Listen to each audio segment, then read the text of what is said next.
Vous écoutez le Flash Actu, issu de l'épisode S911 du podcast Faut pas pousser les ISO, diffusé le jeudi 21 novembre 2024.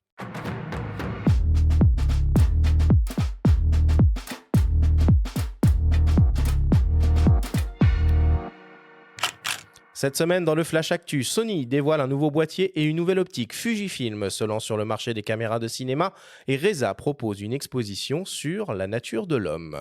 Le Flash Actu vous est présenté par Fox.fr, le site des spécialistes de l'image. Sony met à niveau son vaisseau amiral A1 qui passe en seconde génération. Le boîtier, qui reprend exactement la même ergonomie que l'Alpha 9 III, se différencie de ce dernier par son capteur empilé de 50 millions de pixels et ses performances en rafale à 30 images par seconde.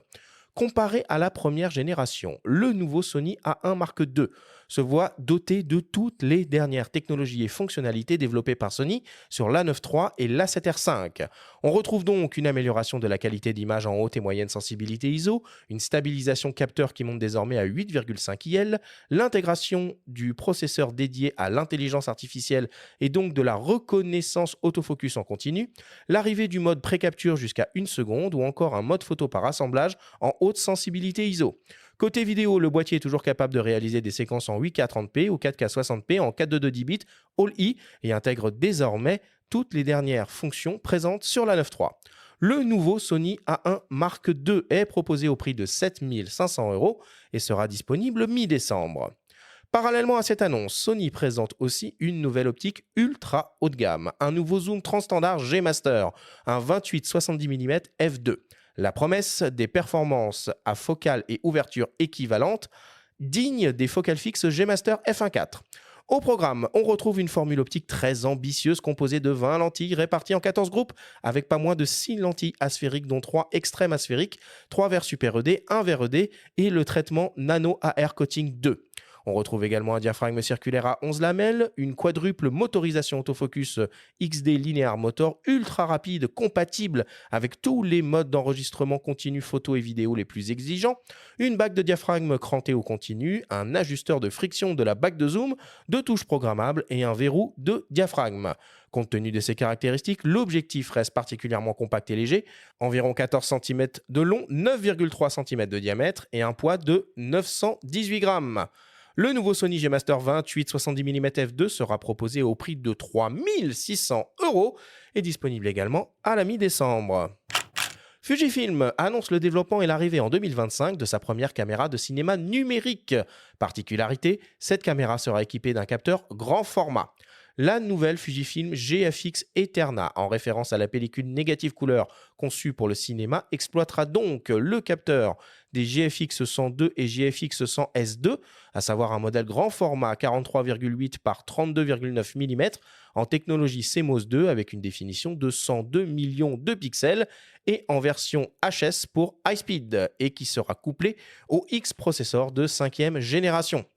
Pour rappel, le GFX 102 dispose déjà de caractéristiques vidéo impressionnantes. 8K 30p en 422 10 bits, 4K 60p, Full HD 120p, Apple ProRes 422 HQ. Fujifilm ne précise pas ce que cette nouvelle Eterna sera capable de faire de plus ou de mieux. Pour l'instant, le constructeur annonce néanmoins vouloir révolutionner la production de films. Parallèlement à l'annonce de développement de cette nouvelle caméra, Fujifilm annonce plancher également sur une nouvelle optique, un zoom motorisé 32-90 mm et un adaptateur pour monter des optiques en monture PL sur la monture G. Affaire à suivre. Et pour terminer, vous avez la possibilité de découvrir gratuitement à l'Académie du Climat une exposition du photographe Reza intitulée La nature de l'homme. Cette exposition propose de parcourir en une trentaine de photographies notre histoire contemporaine entre grâce et désastres perpétrés sur le vivant. Elle intègre et invite à des actions de changement individuelles et collectives pour préserver notre planète, notre monde. L'exposition La nature de l'homme de Reza est à découvrir gratuitement jusqu'au 20 décembre à l'Académie du Climat, aux 2 places Boudoyer dans le 4e arrondissement de Paris.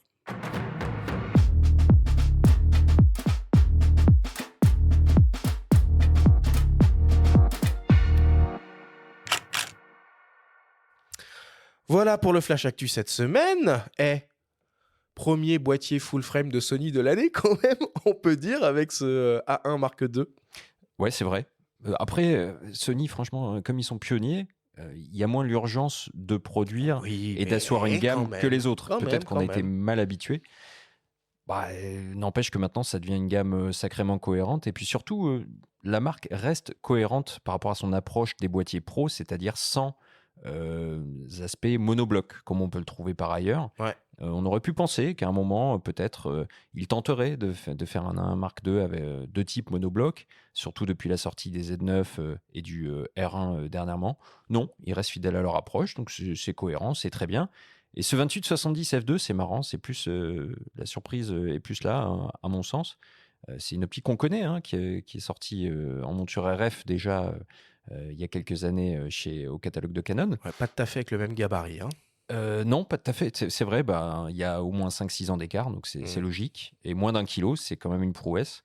Ça a l'air d'être une très très belle optique. Malheureusement, mais ça c'est comme ça un petit peu chez tout le monde, à un prix qui est assez prohibitif, quoi. Bon, écoute, le boîtier 1, 2, 7 500 €, l'optique 3 600 €. Tiens, Denis, qu'est-ce que t'en penses, toi, de ces prix sur les boîtiers ultra haut de gamme? C'est pareil chez tout le monde, hein. Là, on parle de Ouais, Sony, ouais. mais chez Nikon, c'est peut-être un peu C'est- moins cher chez Nikon, mais Mon, chez mon Canon, c'est avis, pareil. Hein. ouais, non, mon avis personnel, c'est que c'est juste devenu de la folie, quoi. Ouais. C'est clair. Après, bon, il y a sûrement des gens qui ont les moyens, hein, mais en tant que pro, on n'a pas la capacité économique de suivre D'investir le un truc comme ça, quoi. renouvellement. Ouais. Ouais, c'est de la folie, quoi. D'autant plus que maintenant, les boîtiers sont renouvelés assez rapidement. Les optiques sont vraiment très, très bonnes, mais vraiment très, très chères. Donc, ouais, c'est quand même pas forcément facile à suivre. Tu possèdes quoi, toi? Tu moi, bosses je- avec quoi comme boîtier? Donc moi je suis en Canon, je bosse avec du R5, R6 II, j'ai toujours un RA pour plus le mode astro. Oui, il y en a pas beaucoup, je pense, en France Ouais, que le ouais, parce RA. qu'il a vraiment une sensibilité qui m'intéresse beaucoup, même en rendu en journée pour faire du paysage, il a vraiment un rendu colorimétrique excellent. Et après j'ai du RP, mais qui a été défiltré je l'utilise pour faire de la vidéo infrarouge, enfin du piège vidéo même, voilà. Excellent. Et j'ai plusieurs autres petits boîtiers, des EOS, plutôt des réflexes, pas des hybrides, pour faire du piège photo. Bon. Alors, parmi les actualités de la semaine, moi, je voulais vous parler d'un petit truc un peu rigolo proposé par Nikon.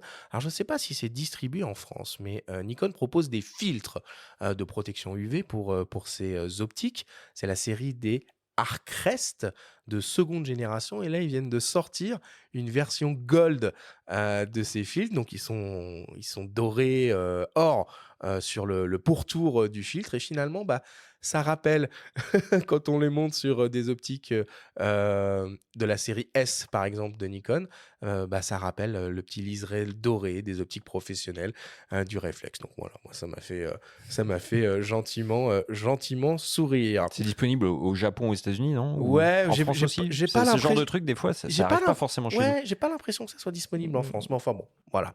Benjamin, tu voulais nous parler aussi du sommaire, hein, du dernier numéro de Chasseur d'images. Oui, la semaine passée, on a parlé de la sortie du guide d'achat annuel de Réponse Photo. Aujourd'hui sort le numéro 462 de Chasseur d'images avec au sommaire un retour terrain sur les EOS R1 et R5 Mark II, signé des photographes Tony Crocetta et Maxime Aliaga. Le parallèle entre le R1 et le R3 fait par Tony est particulièrement, je trouve, intéressant. Il l'a fait en Kenya, en Tanzanie. Il a un camp dans ces contrées-là. Et c'est vraiment passionnant de le lire, parler de la qualité d'image et du suivi de l'AF qui a quand même, à ses yeux, fait un bond entre le R3 et le R1, ce qui paraissait pas évident sur le papier. Pour sa part, Maxime Aliaga, qu'on va entendre tout à l'heure, fait part de sa stupéfaction quant aux performances de l'AF du R5 Mark II, notamment sur les oiseaux. On est dans le thème. Et par ailleurs, toujours dans ce numéro, vous pourrez lire un test du Fujifilm X-M5, donc hybride APS-C placé sous la barre des 1000 €, du 500 mm XF de Fujifilm toujours. Il y a aussi un trio de zoom Lumix abordables, dont le 18-40 mm sorti récemment, et le Nikkor Z 50 mm f1.4. Ce qui est intéressant, c'est que la rédaction l'a comparé aux autres modèles standards proposés dans la gamme Z. Ouais. Donc ça, c'est vraiment une plus-value. Enfin, un dossier conséquent consacré au beau livre, qui est donc de circonstance avant les fêtes de fin d'année. Parmi les coups de cœur de la rédaction, je partage celui pour Question de couleur, livre de Joël Meyerowitz, édité par Textuel, dans lequel le photographe américain propose des mises en regard de photos doublées en couleur et en noir et blanc, qu'il a prise avec 2 boîtiers différents, donc à ses débuts dans les années 60. Un numéro à retrouver en kiosque dès à présent. Et je vous annonce un petit peu en avant-première que nous aurons le plaisir de recevoir Pierre-Marie Salomez de ce magazine Chasseur d'images dès la semaine prochaine à ses micros. Voilà pour le Flash Actu cette semaine.